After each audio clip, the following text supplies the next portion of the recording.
코스피 뭐 5천까지도 갈 수 있다 뭐 이런 얘기도 하셨던 것 같은데 이제 이건 먼 미래에 정말 잘 되면 그렇게 간다는 거고 당장은 3천 아까 6, 700 정도 이렇게 봐야 그게 될까요? 적정 밸류인데 우리 시장에서는 광기라는 걸 계산해야 돼요. 근데 5천은 좀 너무 확 가니까. 광기가 벌어지면 가능하죠. 대한민국에서 역사적으로 정부가 이렇게 주식시장에 관심이 많았던 적이 있었나 싶어요. 그러니까 부동산은 규제를 막 때리면서 네. 주식시장에 대해서는 계속 규제를 안 하고 오히려 증시가 올라갈 수 있도록 서포트를 준단 말이죠. 그러니까 국가 입장에서는 지금 주식하라고 지금 계속 이렇게 유도를 하고 있잖아요. 국가가 처음으로 이 시장에다가 이렇게 유도를 하고 있습니다. 거기에다가 경기가 좀 괜찮아서 이제 우리나라 수출 주도 업종들 것들이 많이 오르게 되면은 여기에 플러스 요소가 되는 거죠. 그래서 저는 연말에 4천까지도 본다라 했던 얘기들이 그런 얘기였던 거고. 네. 만약에 우리나라 코스피 4천 돌파하면 대한민국 국민들이 어떻게 할까 싶은 거예요. 광기가 온다.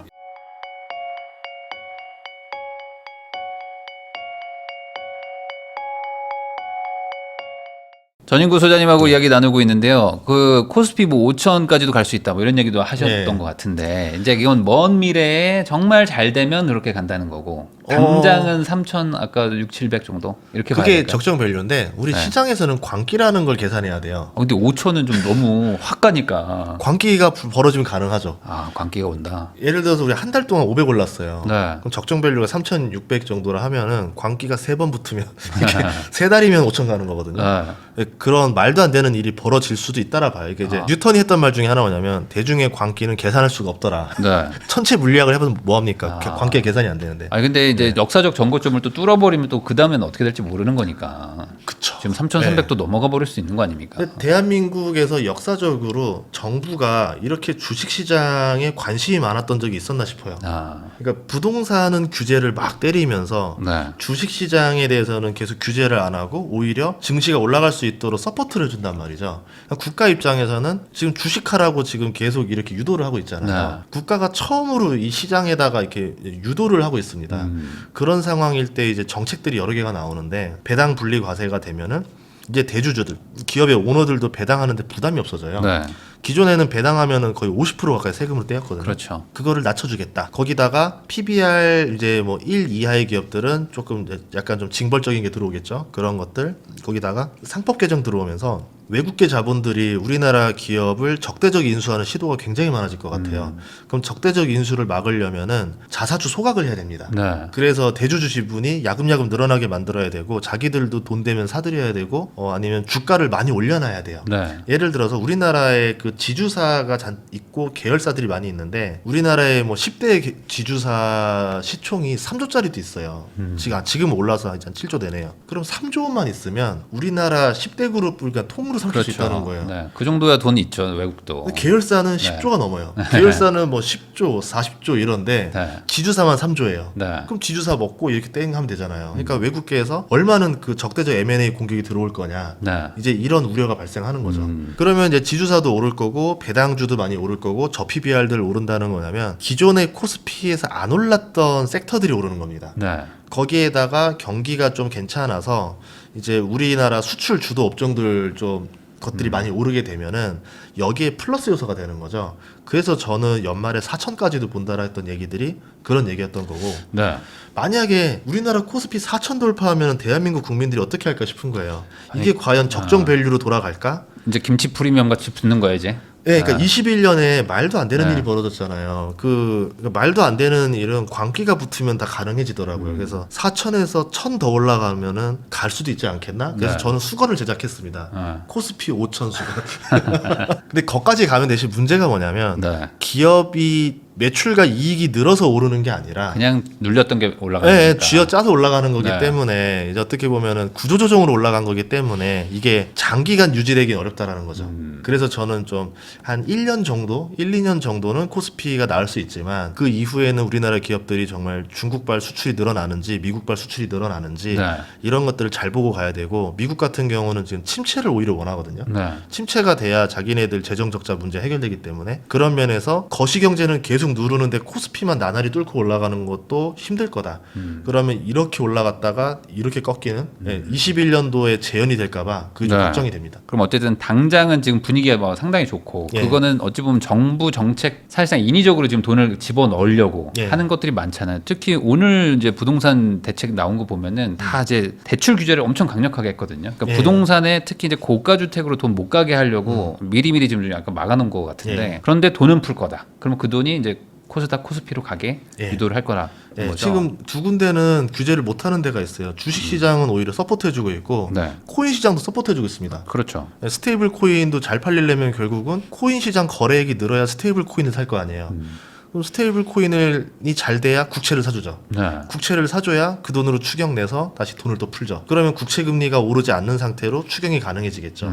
이게 지금 딱 생각하는 구도인데 그러면 부동산이 오르면은 얘네들의 효과를 덜 보니까 이쪽을 지금 계속 누르는 거죠. 거기다가 수도권 위주로만 규제를 하잖아요. 그러니까 지방 쪽으로 좀 돈이 넘어가봐라라고 약간 풍선 효과를 유도하는 것 같아요. 네. 그렇게 해서 만약에 지방 쪽의 건설 시장이 조금만 살아난다라고 하면 그러면 어쨌든 단기적으로라도 경제도 조금 모양새가 활성화시키고. 우리가 그 기대했던 투자자 입장에서 기대했던 모양새가 좀 많이 나오겠죠. 그러면은 지금 상법 개정 지금은 약간 얘기가 좀 뭐 뒤로 갔지만 뭐 그건 한다고 봐야 되는 걸까요? 지금 이 분위기라면? 그리고 배당 분리과세가 사실 그거 되게 예전부터 얘기 많이 나는데 그게 네. 안 되고 있었었는데 네. 이게 갑자기 이렇게 확 돼버릴까? 이거에 대한 아직도 의문도 있는 것 같기도 하고. 저도 요새 많이 느끼지만 법이라는 거는 의지에 따라 달라지는 것 같아요. 의지는 지금 상당히 높은 것 같아요. 예, 입법을 하고 지금 이제 새 정부가 됐고 그 정부가 국회의원 상당 부분을 네. 지금 장악한 상태에서 마치 트럼프가 이번에 되고 나서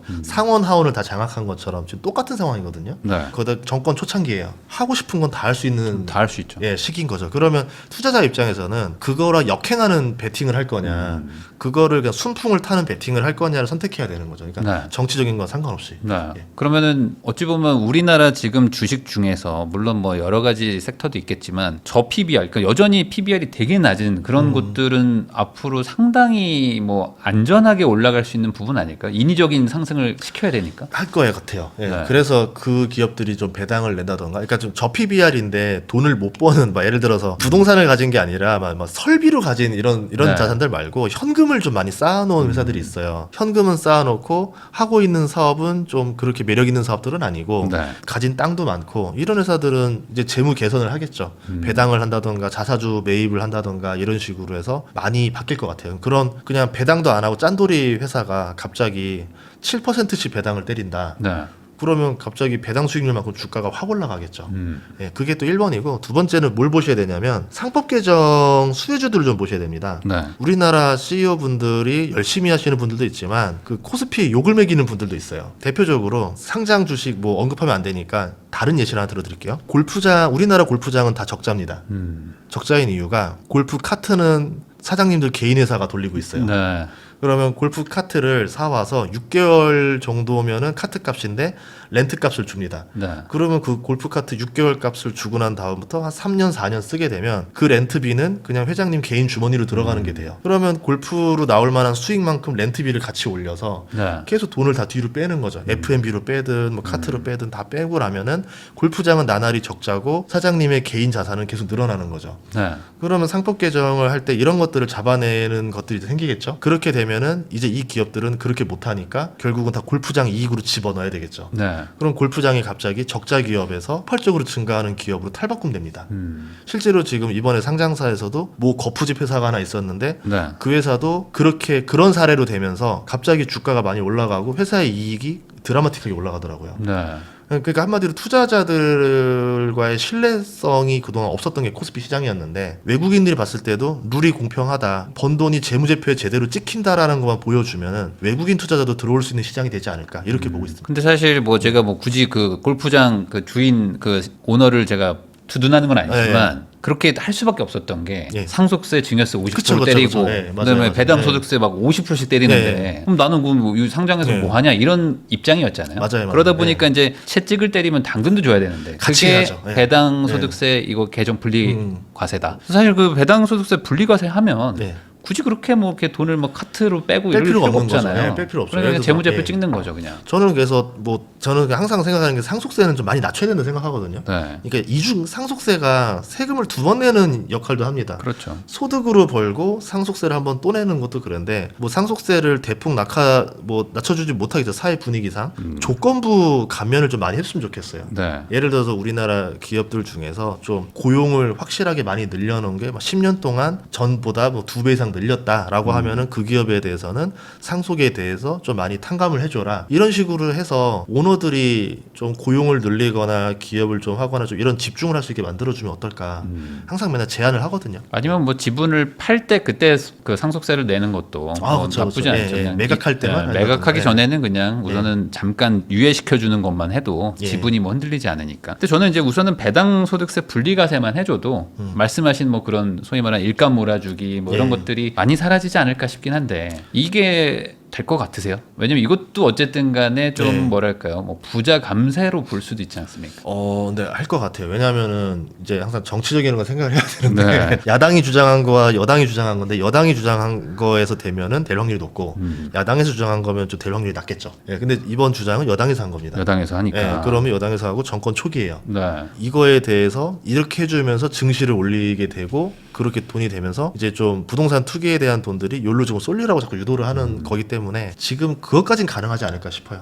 상법 개정에서는 좀 충돌이 좀 나겠죠. 네. 아무래도 좀 갈등이 좀 나올 수 있는데 배당 분리 과세 입장에서는 기업들도 반대는 안 할 거예요. 배당 분리과세는 국민들만 반대하죠. 뭐 국민들도 그렇죠. 네, 국민들만 반대하고 나머지는 모두 다 네. 오케이 하고 있죠. 근데 주식 같은 경우는 재밌는 게 부동산과 조금 다른 게 네. 주식 가격이 오른다고 해서 다른 국민한테 피해는 안 줘요. 뭐 그럴 수 있죠. 근데 부동산은 이게 너무 많이 오르면은 내가 사야 되는데 이것 때문에 못 샀잖아 하면서 좀 불만 갖는 사람이 좀 많아요. 그래서 반발이 부동산보다는 훨씬 덜하지 않을까 싶어요. 네. 그래서 이번에 아예 뭐 지금 퇴직연금도 이제 뭐 물론 중간 정산 된다 뭐 이런 것들도 네. 있지만 아예 장기적으로 미국식으로 뭐 연금화를 해가지고 뭐 장기 투자하게 한다 뭐 이런 것처럼 뭔가 국민들도 투자를 해서 주식으로 투자해서 배당을 받아서 같이 네. 좀 수익을 쉐어하는 이런 구조로 짜려고 하는 게 좀 느껴지긴 하더라고요. 그래서 큰 그림을 보면은 이제 예전에 지방 부동산에서 노후로 그 대학교 앞에 원룸 하나 짓고 월세 받고 이런 투자를 많이 했었잖아요. 근데 지금 이제 좀 인구수도 줄고 이제 대학생도 줄면서 이제 그런 것들이 너무 어려워지다 보니까 노후에 가난해지는 노인들이 너무 많아지는 것 네. 같아요. 그럼 이 사람들이 다달이 좀 돈을 받을 수 있는 것도 해야 되는데 미국처럼 금융자산으로 사람들이 많이 이동을 해줘야 되거든요. 네. 뭐 미국 주식을 해도 좋고 한국 주식을 해도 좋은데 월배당 나오는 상품들을 좀 이제 해야 주가도 오르면서 배당금도 늘어나고 이제 이런 것들이 유행할 것 같아요. 그렇게 되면 퇴직연금이 배당 ETF 관련으로 많이 늘어날 것 같고 그게 될수록 계속 돈이 쏠리면서